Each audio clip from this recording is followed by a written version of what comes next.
Hey guys, this is Andrew Holmes, and today we're going to cover the top 9 markets in Dupage County. Now, I know if you've watched our other videos, you're wondering, well, Andrew, why do you sometimes give 10 markets and sometimes you give 9 markets? Here in Dupage County, there were a lot of towns that had similar number of flips, so we kind of combined those just from the simplicity factor. So that's the reason why we're calling the top 9. So if you're familiar with kind of the Dupage County, it's obviously, the western county of one of the western counties in the Chicagoland area, starts kind of by O'Hare, Bensenville, Elmhurst, extends all the way out. It's a big geographic area.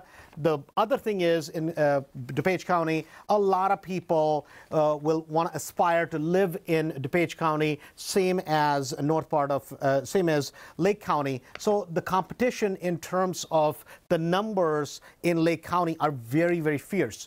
A lot of resales, a lot of people doing a lot of business in Lake County, but the profitability is a different issue. A lot of these counties where you may have a lot of sales, but the sales are not quite as profitable. Cook County and certain parts of Lake County are more profitable in per flip numbers, even though there are a lot of sales in Dupage County. So let's jump right into it. So on our number 9 in Dupage County is going to be Wheaton. Wheaton, which is kind of smack dab in the middle of Dupage County. Everybody loves that area, obviously. Good location, schools, all like a lot of amenities. And it's 10 flips last year in Wheaton. Number 8 is going to be a tie for 2 places, and that's going to be Glendale Heights, and it's going to be Lombard. So 2 places, Glendale Heights and Lombard. These are both markets that are hotter than hot. If you can price the properties at the right numbers, guess what happens? Boom, they fly off the shelf. Now, the biggest thing is this. Even in Lombard as well as Glendale Heights, don't try to attempt to buy properties that are above kind of 400s in terms of resales, because those properties, the turnover time is not as quick. It's going to be a little bit different than if you look at Naperville, part of Dupage. So you're going to have a lot of variety, so you need to make sure your price point has to be right on. The next one at number 7, we have Darien. Is going to be number 7, is at 12 properties, and that's Darien. This is another market which is a great market in terms of the number of sales. A very desirable market for a lot of people because, again, great location, schools, so on and so forth. The next market I believe we put down was Carroll Stream, I think, and we kind of so Carroll Stream is another market which a lot of people like. There are some floodplains kind of right in the middle of Carroll Stream that you have to pay attention to. They're dry creek beds, and a lot of times people don't pay attention to those.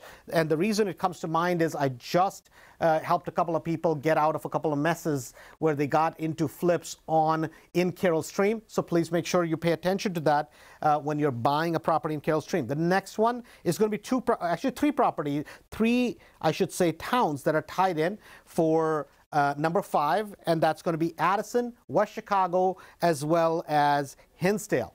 Now, obviously, very price range. Addison and West Chicago are going to be kind of similar price ranges. Addison is something that has been selling very steady.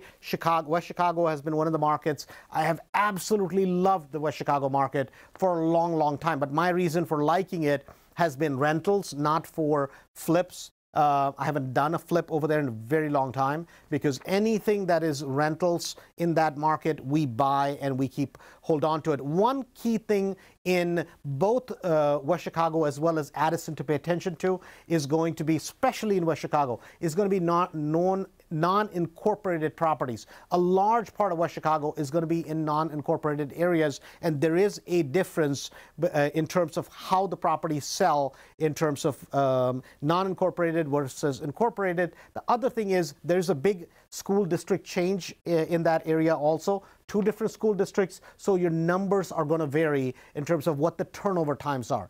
Obviously, in Hinsdale, it's a hot market, but the hot market is below about $1.2, $1.3 million.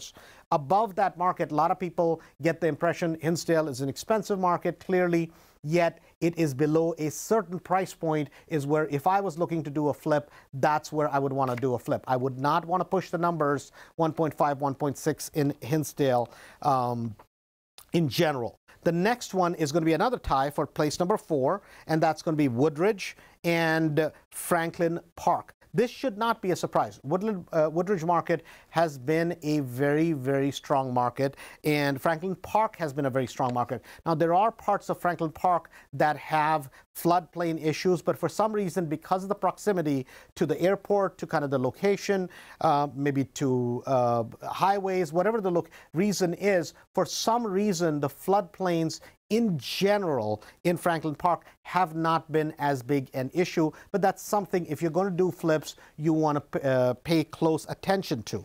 The next one is going to be Villa Park. Now, Villa Park is kind of an interesting area, very strong market, about 19 flips last year, but the challenge with Villa Park that concerned me a little bit was this, that a lot of the smaller properties that people were doing, the margins between the buy versus the sale, that delta, which is the buy price versus the sale price, the delta has been very, very strong. I'm sorry, very, very small, and that is a huge concern to me. So that is something you want to watch for. So out of the 19 flips that we observed in Villa Park last year, about 11 of them were less than $70,000 margin from the buy to the sale delta, and that is not a position that you want to be in. Interestingly, out of those, 4 or 5 of them were done by one investor. So this person, either they're doing a quick wholesale type of a deal, but if you look at the befores and the afters, and I was so curious, I even drove by those properties, that this person lost money on at least 2 to 3 of them, and maybe broke even on one of them. There was something wrong over there, so you want to pay close attention. Don't just run to it just because there are a lot of number of sales. The next one is a market that I know like the back of my hand, which is Hanover Park. Now, Hanover Park is an area where I kind of started my whole flipping and rental properties. We have a ton of properties that are rental properties in Hanover Park. That market has been just hotter than hot for flips, for rentals. We don't cover in our list the attached properties, which is townhouses, condos, that sort of thing. There have been a ton of those in Hanover Park. All the ones we're talking about in entire of all these lists, we're talking about detached single-family properties. So be careful when you think about those. We're not talking about attached, but this is a market which is hotter than hot. We've been keeping properties for rentals here, but if you're willing to do a flip in these markets, it's just absolutely wonderful. And the number one area that should not be a surprise is going to be Aurora at 26 flips. This is a very, very, very strong market, and it is very strong in a price range which is going to be below about 300. So there's Aurora has a huge price range in which you have very expensive houses, you have expensive houses, and then you start getting into the moderate to medium, moderate to lower price range houses. And in Aurora, you have part of it happens to be in Dupage County, part of it goes out west into, I believe, Kane or Will County. I always mix that up. But so it will make a big difference. But Aurora has been a very strong market if you're looking to do a flip. Hopefully, you're enjoying all these recordings that we're doing for you. This is Andrew Holmes from Chicago REIA. You can always come to one of our meetings. They're 100% free, and they're all around town. We have about 10 to 12 meetings every single month. For more info and more insight, you can always reach out to us on our email at info@chicagorea.org. That's Chicago, REIA.org. And hope to see you soon.